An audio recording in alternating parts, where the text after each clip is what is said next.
Christopher Nolan, the master of mind-bending storytelling, is back. And the Odyssey isn't just another Nolan film. From the very first frame, this trailer drops more questions than answers, filled with hidden clues that could completely rewrite what we think this story is about. Today we're breaking down everything you missed in the Odyssey trailer. Every symbol, every character beat, and every piece of lore Nolan is quietly setting up, because Nolan doesn't make ordinary movies. He makes puzzles wrapped inside mysteries, wrapped inside legends. The trailer opens with wide, desolate landscapes, burnt ground, empty skies, a silence that feels deliberate. This doesn't look like a standard post-apocalyptic world. It feels mythic, like reality itself has fractured. That's our first major clue. Nolan isn't just telling a science fiction story. He's filtering ancient mythology through a modern, psychological lens. The title, The Odyssey, immediately matters. In classical mythology, an odyssey isn't just a journey from one place to another. It's a long, punishing path filled with trials, illusions, monsters, and personal transformation. Odysseus didn't just travel across seas. He was tested mentally, emotionally, and spiritually at every step. Nolan appears to be translating that idea into a story about identity, memory, and survival in a broken world. We're then introduced to the main character. At first glance, he seems ordinary. Simple clothing, quiet determination, walking alone through destruction. But Nolan never chooses ordinary by accident. His protagonists are almost always stand-ins for deeper human fears. This character looks like someone who's lost something important.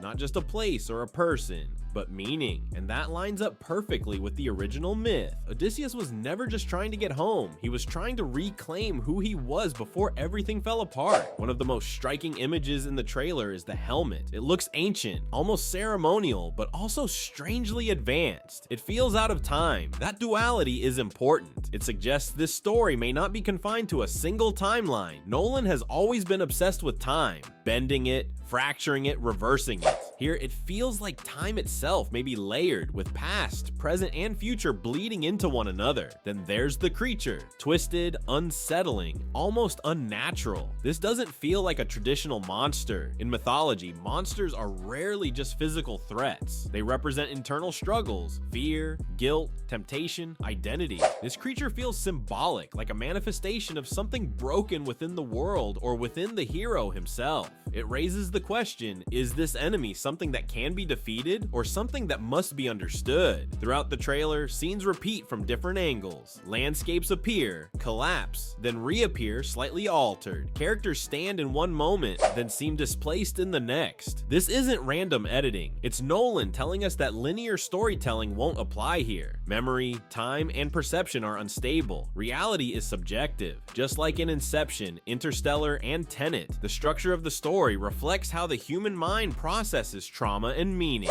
There are brief narration fragments scattered throughout the trailer, voices that feel distant, almost omniscient. Nolan often uses sound and voice as narrative tools. In Interstellar, sound guided time. In Inception, it shaped memory. Here, the voices feel like the world itself speaking, watching, remembering, judging. It suggests that this environment isn't passive, it's alive, and it knows the hero better than he knows himself. We also see massive ruins, broken pillars, fallen structures that resemble ancient temples. This imagery reinforces the mythological roots of the story. These aren't just remnants of a destroyed civilization. They feel like monuments to forgotten beliefs. Combined with shots of armies, armor, and massive confrontations, the trailer hints at a conflict that exists on multiple levels: physical, emotional, and existential. What's important is that none of these images point to a simple goal. This doesn't look like a movie about saving the world in a traditional sense. It looks like a story about understanding why the world broke in the first place. The journey isn't about reaching a destination, it's about confronting truths that have been avoided for too long. In the original Odyssey, Odysseus was constantly tested by illusions, sirens, gods, false paths, and temptations that pulled him away from who he was meant to be.